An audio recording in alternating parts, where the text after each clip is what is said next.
and welcome back to part 2 of Fantasy Football Fanatics. This is the best part of our show here, where we go over the breakouts, the beatdowns, the dog houses, the dog pounds, everything you want to know. And absolutely, we'll go right into the good stuff here. So this week, Caine, who you got there in your dog house? Who's in the dog house this week? Well, it's a little tiny whimper because the first dog in the dog house in week 6 is that young pup Colt McCoy. He's going up against a brutal Pittsburgh defense this week. Man. He's going to get his head pounded. It's something scary, so it might be worth watching just to see how bad it gets. But It's going to be ugly, so that shouldn't be a surprise. Hopefully you're not depending on that guy for a bye-week filler. As far as my dog this week, I'm going with Thomas Jones as my dog.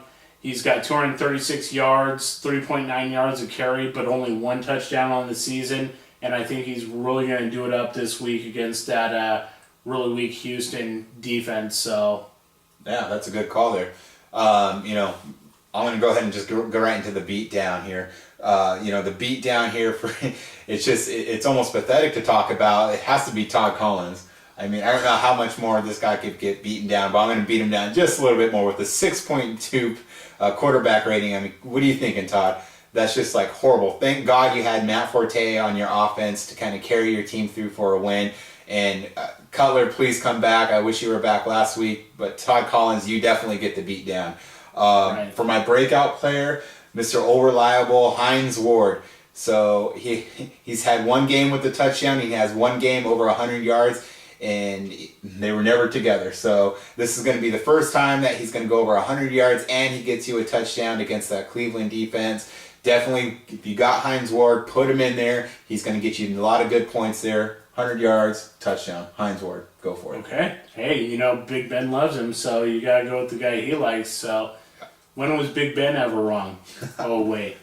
We won't talk about that. Right. We'll talk about some waiver wire pickups. The waiver wire is getting pretty thin. Most of you guys that have played before, the waiver wire gets real thin this time of year. It's been picked through injuries after injuries.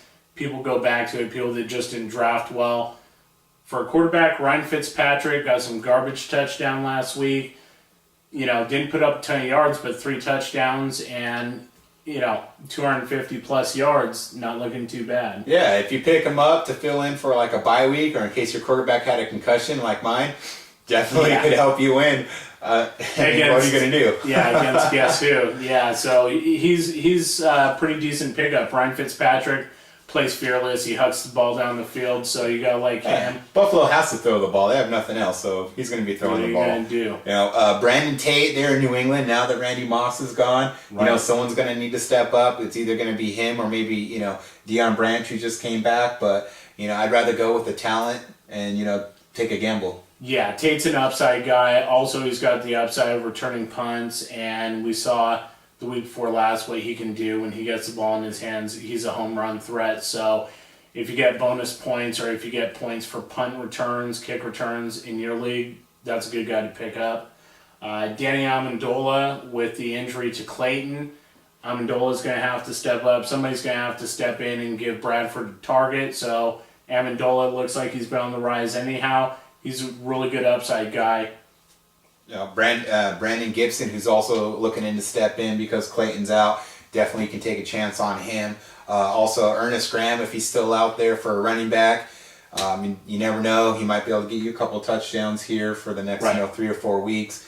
Possibility. Tony Scheffler with Detroit there as tight end. Detroit loves their tight end, so sure, absolutely. It's either Pettigrew or it's going to be Scheffler. So take a look at them. But just keep an eye on Scheffler because he does have a concussion, so they're working with him. He looks good so far, but just watch yourself with that. So there you go. Those are the waiver wires. Take a look at, grab some of those, put them down there in your roster as bench players, and see what happens. You never know.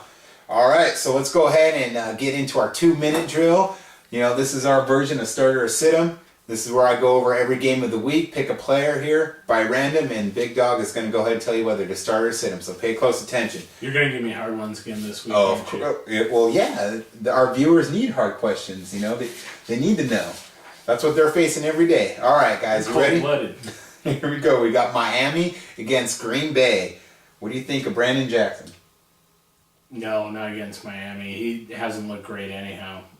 Okay, San Diego at St. Louis. We just talked about him. Danny Amendola, the new number 1. Low end wide receiver 2 flex maybe. Okay. Baltimore at New England. Deion Branch. Back there with Tom Brady. He knows the offense. Really tough defense. He's flex at best. Okay. Cleveland at Pittsburgh. I'm not going to give you Hines Ward because that was my pick. So how about Heath Miller? Against Cleveland, yeah, I like Heath Miller. He hasn't seen much action, but Roethlisberger likes him. He's a start. Okay. Kansas City at Houston. Matt Schaub. Yeah, you have to start him. Okay. Detroit at the New York Giants. How about Javid Best? I think you have to start him. He's getting healthier. I think you have to. He's an RB2. Okay. Atlanta at Philadelphia. With Sean McCoy dealing with those ribs. Yeah, after he played last week, he looked great, so you have to play him, even though Atlanta's got a tough defense. This should be an easy one for you. Seattle at Chicago. What do you think about Johnny Knox?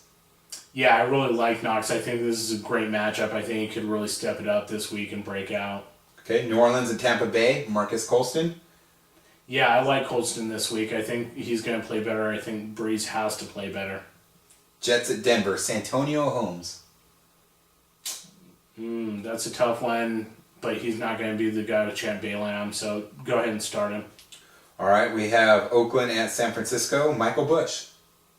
That's a really tough matchup. He's RB2, low-end material this week, maybe even a flex at best.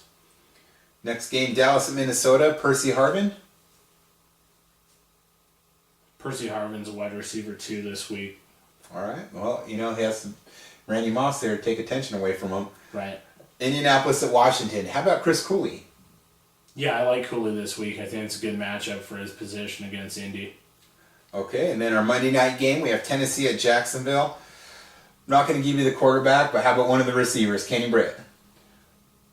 Yeah, I mean, against that defense, you have to like Kenny Britt. He looked good last week. He looks like he's finally stepping up. So I'd say Kenny Britt's like a low wide receiver 2. Pretty decent flex start. All right, well, there you go.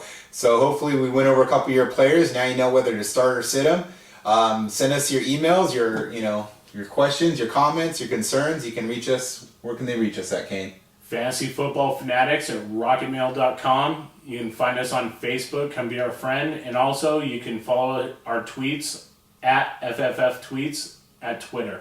All right? And we'll see you next week. Good luck this week. Have fun. All right, see you guys then. Bye.